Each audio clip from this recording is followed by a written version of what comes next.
Tayo po lahat ay tumayo.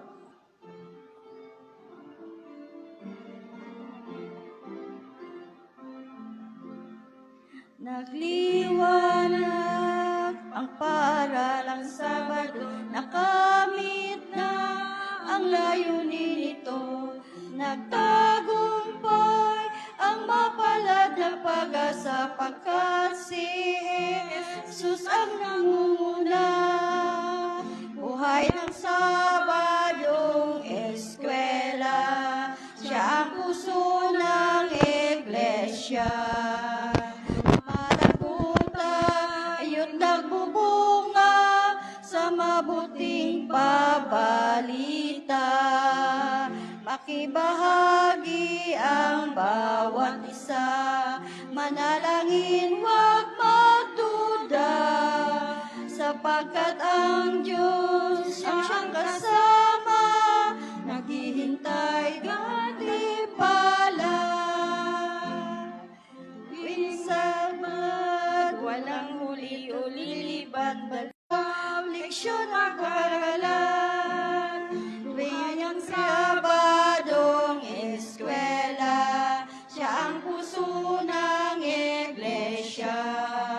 Lumalago tayo't nagbubunga sa mabukasama, naghihintay gantimpala.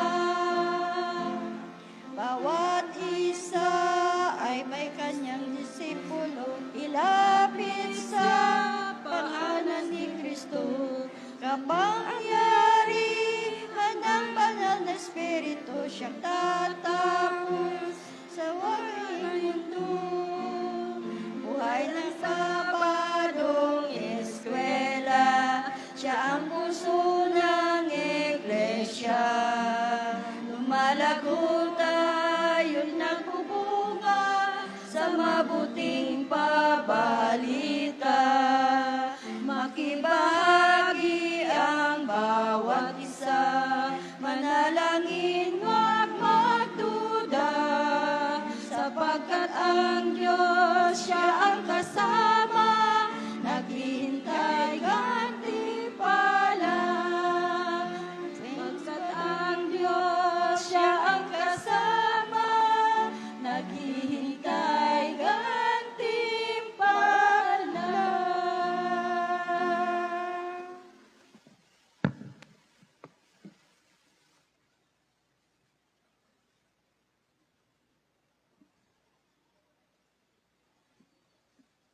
Bago po tayo lumuhod para sa unang panalangin, si Apostol John ay mayroong paalala sa atin mga kapatid. At ito po ay makikita sa 1 John chapter 5, verse 15. At ganito po ang sinasabi, "And if we know that He hear us, whatsoever we ask, we know that we have the petition that we desire of Him." Tayo po ay magalang na lumuhod para sa panalangin.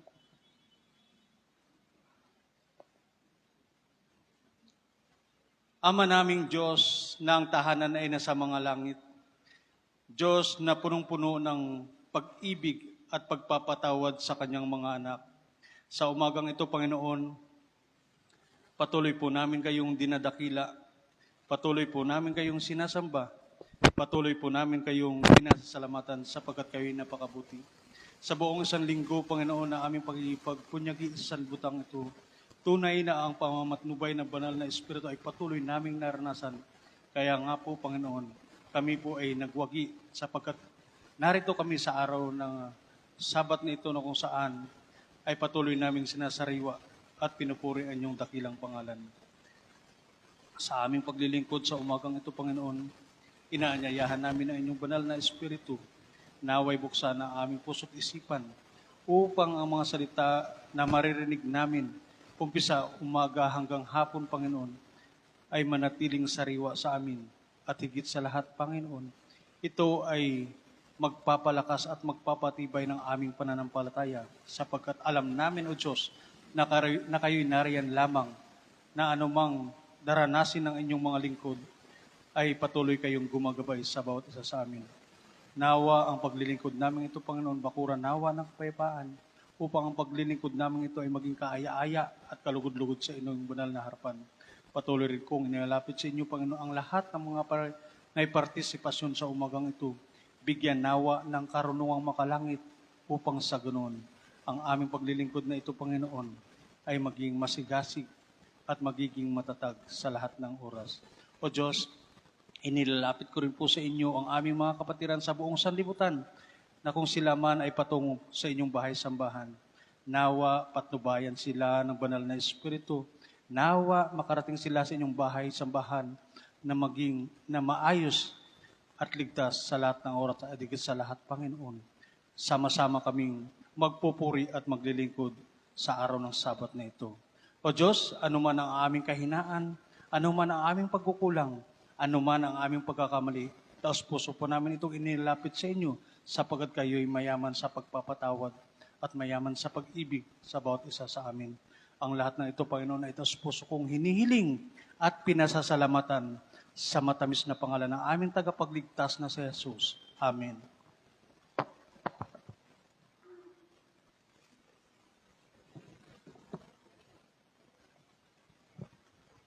Hello. Wherefore receive ye one another, as Christ also received us to the glory of God. Ito po ay mababasa sa Romans chapter 15 verse 7. Magandang umaga at happy Sabat mga kapatid. Patuloy nating pinupuri at pinapasalamatan ng ating dakilang tagapagligtas dahil tayo ay narito na naman sa ating bahay-sambahan upang pumuri at maglingkod sa ating Panginoon. Tayo po ba ay maligaya? Amen? Ang ating po bang mga pakiramdam ay mabuti? Parang konti lang po yung magandang pakiramdam ngayon. So, alam po natin na ngayong araw ay malamig. Ngunit mainit pa rin po ang ating dapat pagsamba sa ating Panginoon. Yan. Akin pong wini-welcome kayong lahat sa araw ng Sabat na tayo ay masigla na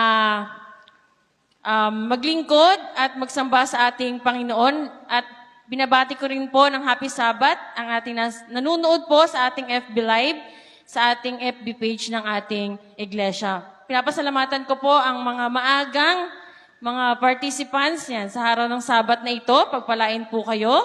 At nawa, ang aking hiling po sa umagang ito, kayo po ay matamang makinig, makipag-participate yan sa ating pagsamba at sa mga activities po na ibibigay ko po sa inyo mamaya sa ating special feature. Bago po ako magsimula sa aking special feature, nais ko pong tawagin po ang ating message in song, Sister Shane Almine. Muli, nawa ang presensya ng Panginoon, ang ating maranasan, iwaksi kung ano po ang ating mga problema, ang iniisip. Ang gusto po ng Panginoon ay focus lang po tayo sa Kanya ngayong araw ng Sabat. Gusto niya tayo po ay magpahinga sa kapiling ng ating Panginoon. Muli po, happy Sabat po sa inyong lahat.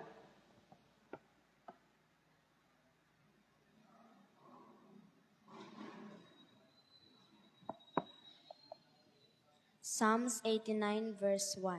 I will sing of the mercies of the Lord forever. With my mouth will I make known thy faithfulness to all generations.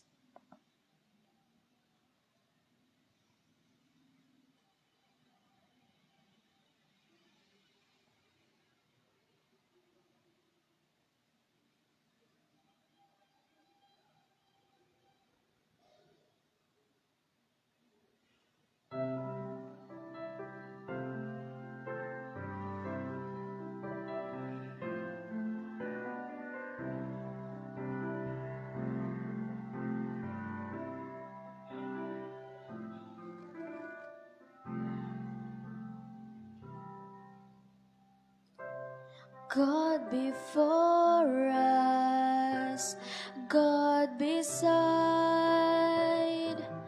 God within us abide,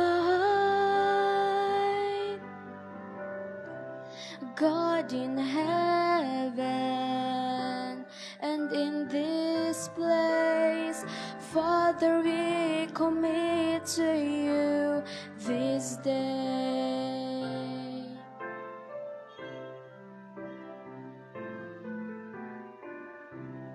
God in pleasure, God in pain, God will ever remain. God in gladness and God in strife, Father, we commit to you our lives, for we know that you are faithful through the stillness and the storm. For you've been with us from the start. Father, we commit to you our heart.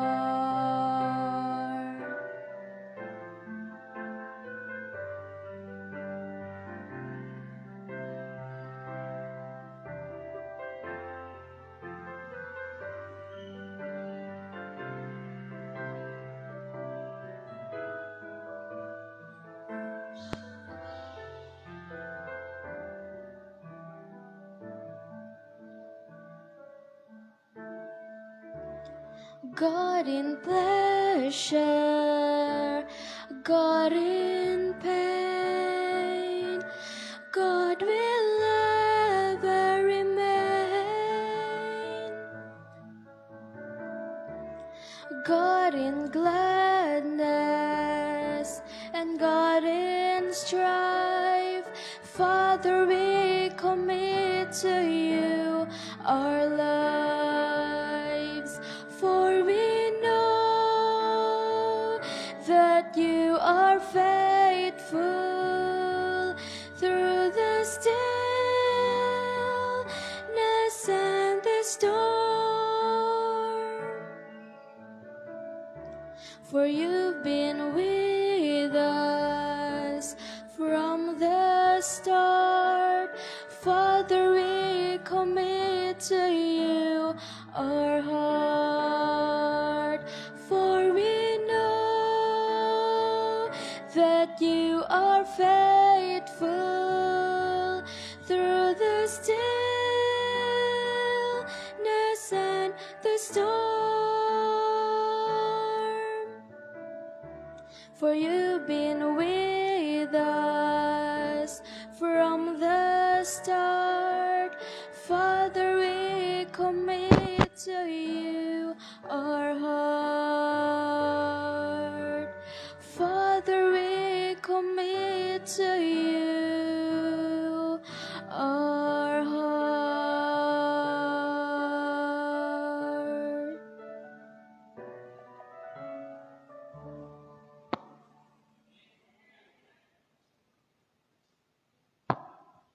Father, we commit to you our hearts. Yan, nararapat lamang mga kapatid na ating i-commit ang ating mga puso, buong puso sa ating Panginoon. Maraming salamat, Sister Shane, sa iyong napakagandang message in song para sa Panginoon. Ito po ay, ang ating pong special feature ay patungkol sa evangelism. Yan, tuwing third Sabbath po, ay evangelism pong ating pinag-uusapan. So ngayon po, meron po akong hawak dito 8 papel. Ngunit hindi ko naman tatawagin ng 8 tao. Nais ko na pong tawagin ng 3 tao. Okay na po ba yon? Yan, 3 tao. Sana po wag tayong tumanggi, no? Si Nanay Galvez. Sige po, Nanay Galvez. Hindi po siya tatanggi, alam ko po yun. Ayan, isa pa po. Gusto ko youth si JC. JC. Yan. Wala pa po. May youth na po middle age. Sino po kaya? Si Ate Rebecca. Sister Rebecca. Grabe makatanggi. Madali lang po ito, huwag po kayong mag-alala. Kung palabas na po kayo ng Biblia, ay makukuha niyo po agad.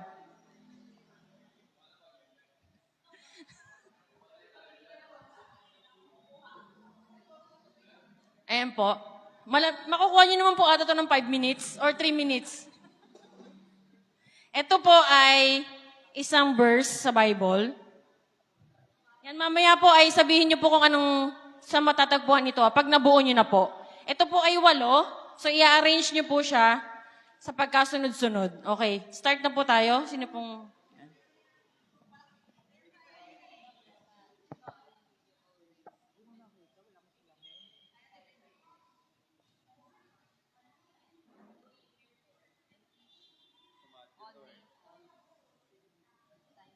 Mukhang sa ulo Kasi ano po to talagang common na lagi pong naririnig yan, sa mga speaker.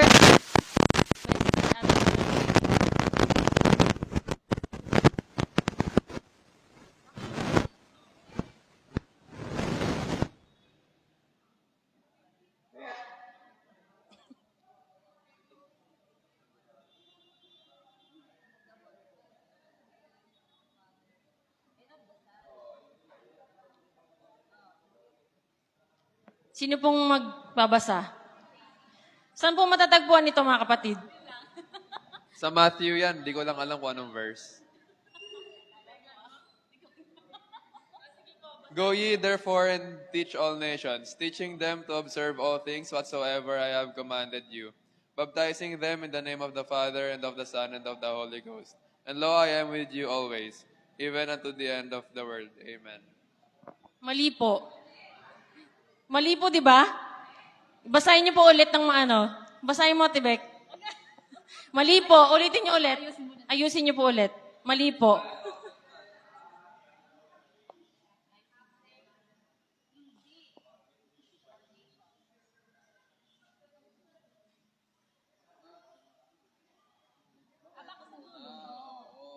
May nalaglag po. May nalaglag po. Sige, Ate Becca, ikaw naman magbasa.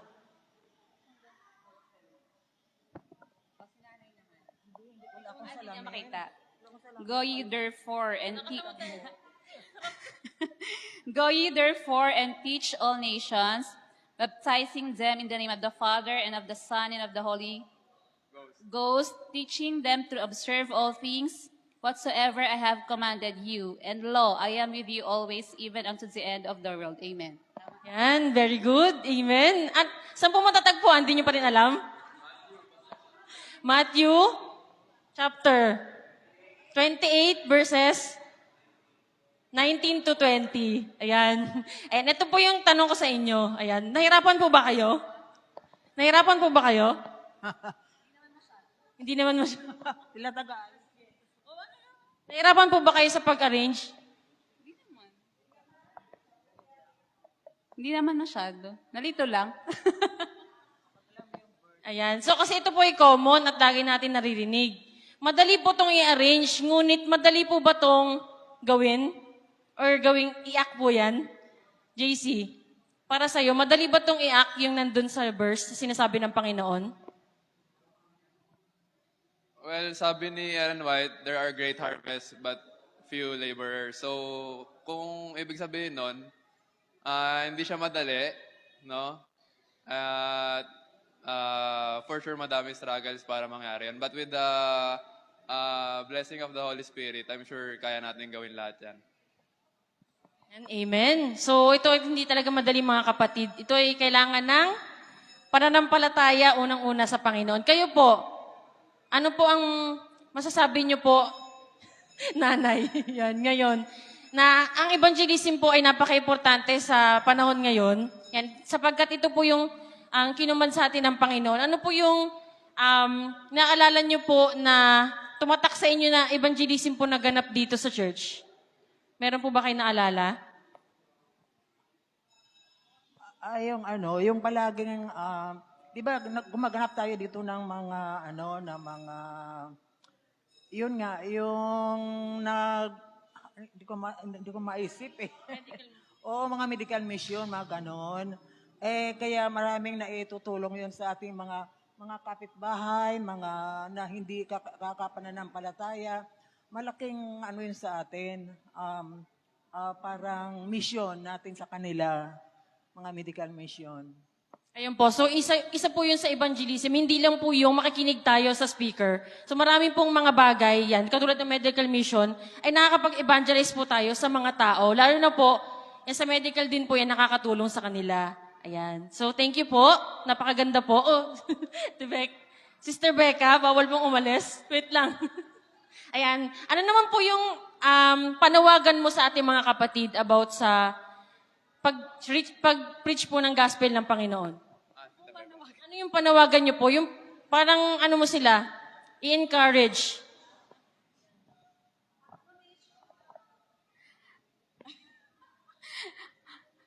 Ano daw?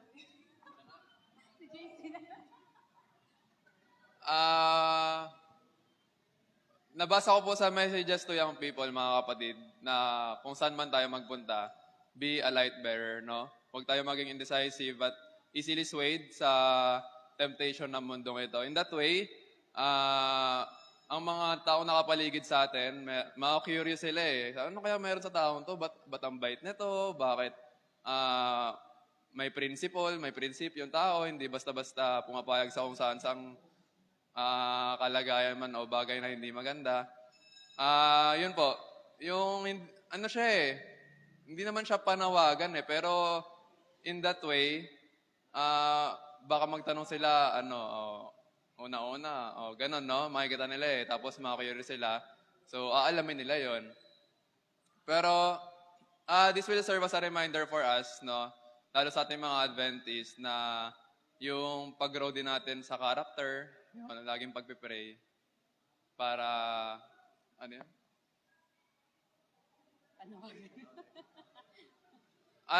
Yung verse din na yon sa Matthew, no, go out, teach to all nations. Ano yun eh?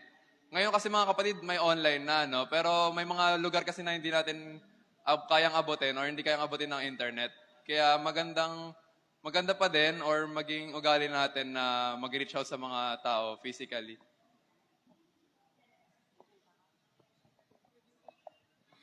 Sabi nga, di ba, maraming form of evangelism, hindi lang Bible study. So, involve yourself. Kunyari sa amin, music ministry, di ba, ang choir. Nagpupunta tayo sa ibang churches para mag-music ministry. So, evangelism na rin yun. Kasi nga, sa ating mga music, religious music natin, ando doon na rin yung message ng Panginoon. So, maraming form of evangelism tulad ng pagtuturo sa mga bata, di ba, sa children's ministry. Natuturoan natin yung mga bata natin sa church at their early age. So, involve yourself sa mga ministry dito sa ating church. Yan, amen. Thank you po sa inyong mga kapatid. Marami po kami natutunan. Pwede na po kayong umupo. Amen po sa inyong mga sinabi. Yan. Napaganda po ng yung mga share, mga kapatid. Maraming forms of evangelism. Kaya sa mga kapatid po na sinasabi nila na wala akong talent, na hindi ko alam to, maraming pong mga forms, katulad nga yung children's ministries, maraming ministry po dito, nagsaserve ng evangelism sa mga tao.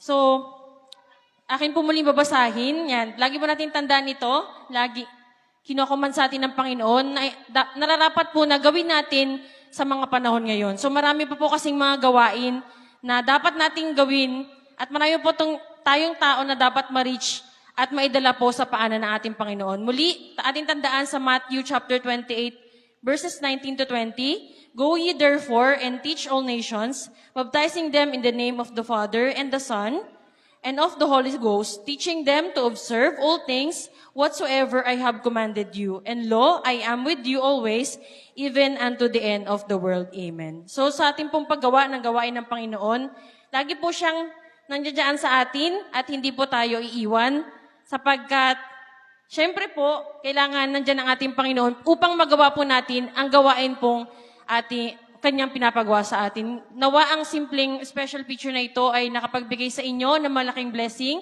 at malaking aral. Ngayon po, tayo ay makakarinig ng Mission Spotlight na ipagbibigay sa atin ni Sister Joanne Medina. Muli, happy Sabbath at maraming salamat po.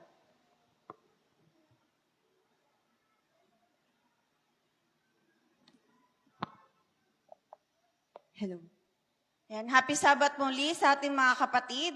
So ngayon ako po ay nabigyan ng part para magbigay ng ating Mission Spotlight. So yung ating mission spotlight ay related pa rin po sa ating special feature na pagbibigay ng mensahe sa pamamagitan ng evangelism. So isa sa mga nandito ay na pwede natin magamit ay ang online platform. So meron ditong kabataan, ginamit niya ang Instagram upang maipalaganap ang pabalita ng Panginoon. At sa pamamagitan nito, meron siyang 3 karanasan na na-encounter sa pagbibigay ng mensahe, sa pagpapalaganap ng mensahe ng Panginoon. Ang una ay yung kabataan na pinagbantaan ng buhay niya ng masamang espiritu.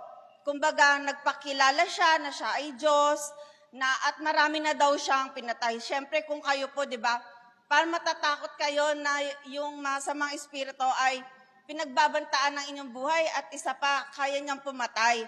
So, siyempre, itong kabataan ito ay takot na takot. So, nakita niya yung isang post sa Instagram, which is pinost nitong kabataan na si Nemanja, na nangunguna doon sa Instagram platform na yon para mapalaganap ang ating pabalita ng Panginoon. Nag-post siya doon at sinabi niya ang kanyang karanasan kay Nemanja. At doon ay sinabi niya, maaari mo ba akong ipanalangin? Sabi nito. At doon, nagsimula yung prayer warrior naman sa pamamagitan nun. So, nagtatag si Nemanja ng prayer warrior at ipinalalangin itong yung kabataan. Ipinag-pray, yun na lang. Ipinag-pray itong kabataang ito araw-araw. At dumating yung araw na nag-message uli siya doon kay Nemanja. At sinabi niya na unti-unti nang nababawasan yung parang pagsanib sa kanya o pagpapakita sa kanya ng masamang espiritong ito. At ngayon daw, nung pag-message niya, hindi na siya nakaka-experience nito. So, nagpapasalamat doon si Nemanja. Pangalawang experience ni Nemanja ay yung meron namang isang sa grupo, kasi parang may grupo-grupo siya. May prayer warrior, merong mga kabataan na nangunguna na mga kababaihan, at meron pang iba. So ito, yung mga grupo ng kababaihan naman ito, nag-message kay Nemanja na meron daw isang kabataan na nagngangalang Tamara. Mula siya sa Vienna, Austria. Sabihin ko lang, etong si Nemanja ay galing ng Siberia at ginamit niya yung Instagram social media platform para mapalaganap yung salita ng Panginoon. At ito ay umabot ng Austria. Kung makikita natin, napakalaki po ng tulong ng social media platform para po makapag-send ng message ng Panginoon sa buong mundo. So ito po, itong si Alexa na to, si Tamara, na itong si Tamarang ito, parang gusto niya nang sumama, parang gusto niya nang sumamba. Kaya lang wala daw siyang mahanap na pwedeng sambahan. So, nag-direct message siya kay Nemanja at sinabi niya na yung kanyang concern. At agad namang tumugon si Nemanja, sabi niya, madali iyan. Basahin mo ang Biblia at manalangin at sasabihin sa iyo ng Diyos kung ano ang iyong gagawin.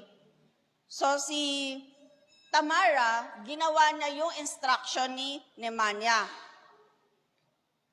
Pero sabi niya, subalit hindi ko pa rin matagpuan ang kasagutan. So si Nemanja, Seventh-day Adventist na kabataan, sinabi niya, pumunta ka sa Seventh-day Adventist Church. Pero hindi nagustuhan ni Tamara na parang pumunta dun sa Seventh-day Adventist Church at hindi natin alam kung anong dahilan.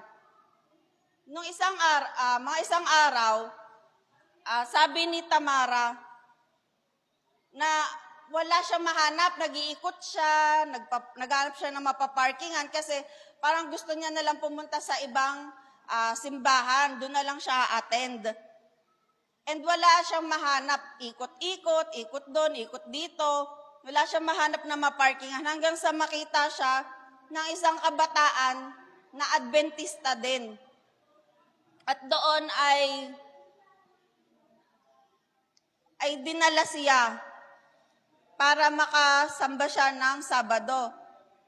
Subalit si Tamara, syempre parang ayaw niya nga doon.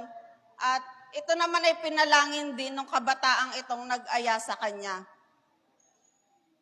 At doon na nga ay nagsimula na siya, nagustuhan niya yung service, at doon nagsimula na siya na i-Bible study hanggang sa dumating yung araw na siya ay tumanggap na rin sa Diyos sa pamamagitan ng bautismo. Yung pangatlo naman at huling karanasan ng time na yon ni Nemanja ay yung kabataang nagngangalang Alexa. Si Alexa naman, siya po yung lagi nang sumasama sa grupo nila, lagi nang nakakarinig ng pabalita ng Panginoon, naalaman niya na ang katotohanan, ngunit hindi pa rin siya nagpapabautismo. Ang sabi niya kay Nemanja, ay alam ko na ang katotohanan, subalit ayaw ko ito. Gusto kong ipamuhay ang buhay. Kumbaga parang hindi niya tinatanggap pa rin kung ano yung katotohanan at gusto niya pa rin mabuhay kung ano yung gusto niyang gawin. At si Nemanja bilang kabataan ng Panginoon ay hindi siya sumuko. Ang ginawa niya ay ipinalangin niya itong si Alexa. Ang sabi niya, "Maaari po ba, mahal na Diyos, hipuin po ninyo ang kanyang puso, amen." At nang sumunod na araw, sumulat si Alexa, "Makinig, nararamdaman ko parang hinihipo ng banal na espiritu ang aking puso." Namangha si Nemanja dahil yung mismong pinag-pray niya, ano yung word by word na hipuin ang kanyang puso, ay yun mismo ang naramdaman ni Alexa.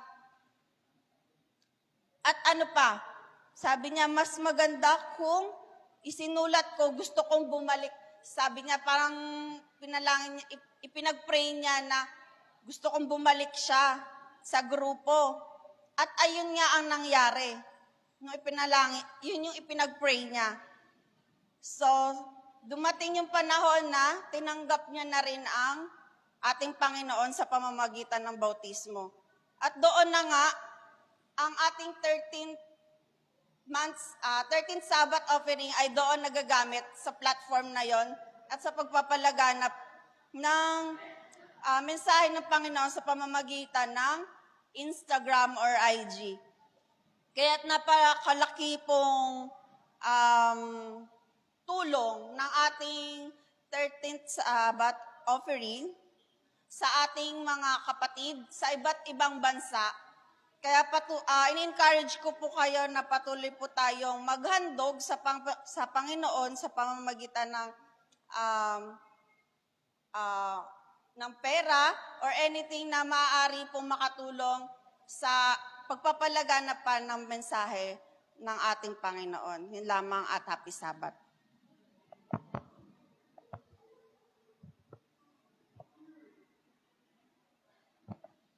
Yan, maraming salamat, Sister Joanne, sa iyong shinare, spotlight ngayong umaga. Sa oras na ito ay tayo makikinig sa ating mga teachers, sa ating lesson review. Ating pong lesson ngayon ay by care group. So tayuan po natin ang ating mga care group. Muli, happy Sabbath po sa inyong lahat.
Teachers, meron na lang po tayong 3 minutes para irepaso ang ating lesson. Maraming salamat.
And hello.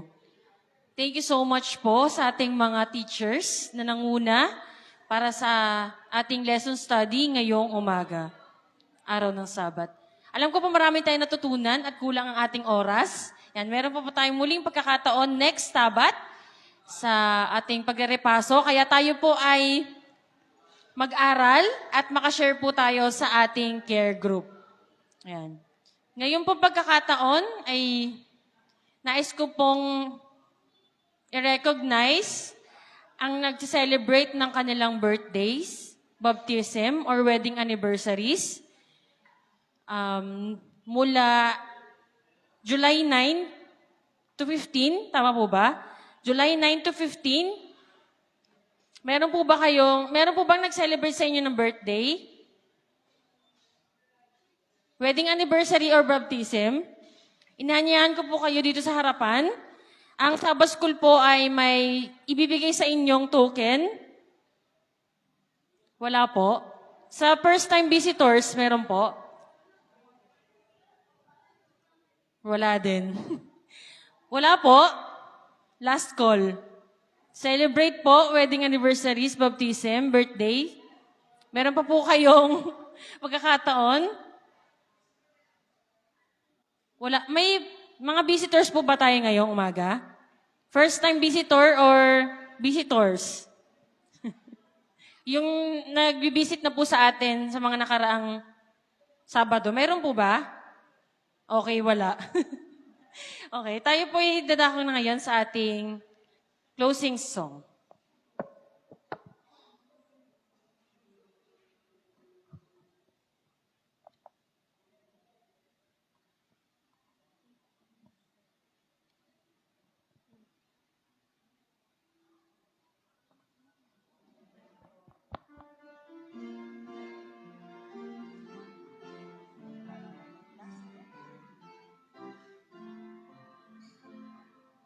Nagliwanag ang paralang Sabado na kamit ang layunin nito.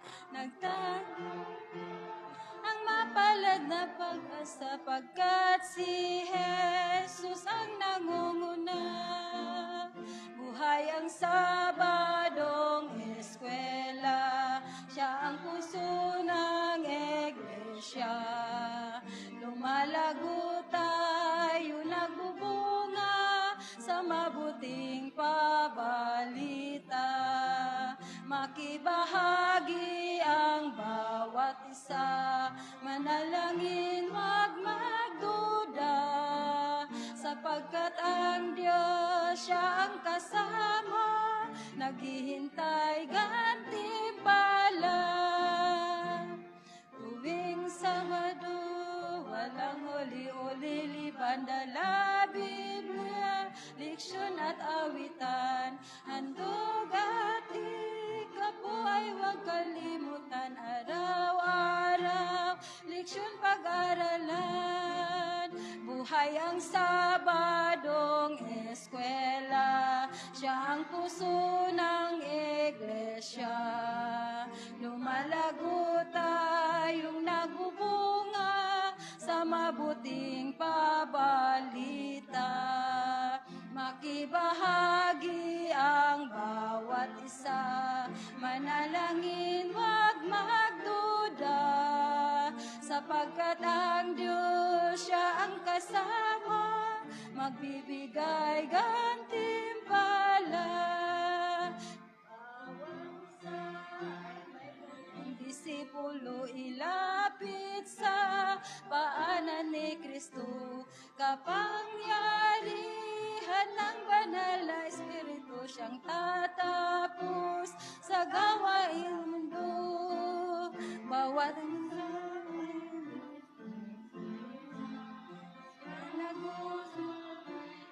siya, lumalago tayo'y nagbubunga sa mabuting mabalita. Makibahagi ang bawat isa, manalangin wag magduda, sapagkat ang Diyos siya ang kasama, naghihintay gantimpala. Sapagkat ang Diyos siya ang kasama, naghihintay gantimpala.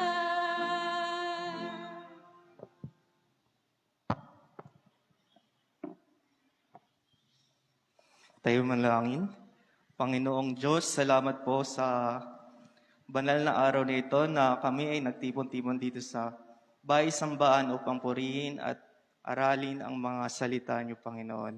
Panginoon, salamat sa paggabay sa mga nag-participate sa programang ito.